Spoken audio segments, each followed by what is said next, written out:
Plunder o pandarambong? Naharap sa asuntong yan si Vice President Sara Duterte. Ugat ng reklamo ang umano'y pagwalda sa mahigit 600 milyong pisong confidential funds ng Office of the Vice President at Department of Education. May report si Salima Refran. Mula nang gisahin ng Kamara, umiwas sa pagsagot si Vice President Sara Duterte kung paano ginastos ang 612.5 million pesos na kabuang confidential funds ng Office of the Vice President at Department of Education. She may not like how I answer. She may not like the content of my answer. But I am answering. I will forgo the opportunity to defend the OVP budget proposal of fiscal year 2025, a question and answer, and I will leave it to the House of Representatives to decide on the proposal. Pati na sa mga questionabling acknowledgement receipt ng mga tumanggap ng confidential funds gamit ang mga gawa-gawa umanong pangalan tulad ng Mary Grace Piatos. I cannot explain confidential funds because it will entail explaining intelligence operations.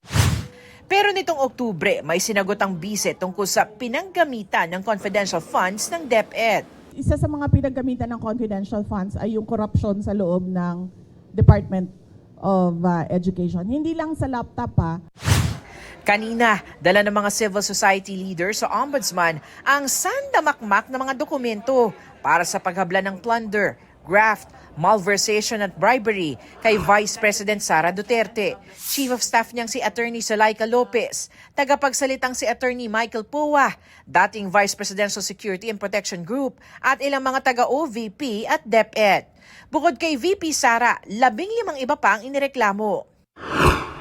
Her indiscriminate misuse of public funds without fear of accountability is outright criminal and a perfect example of the betrayal of public trust. Yung confidential fund, kahit sinasabing confidential, may malinaw na parameters kung paano ito ginagastos. Hindi po ito kiddie fund ng mga politiko. Nakalakip sa reklamo ang report ng House Committee on Good Government and Public Accountability na nag-imbestiga sa confidential funds ng BISE.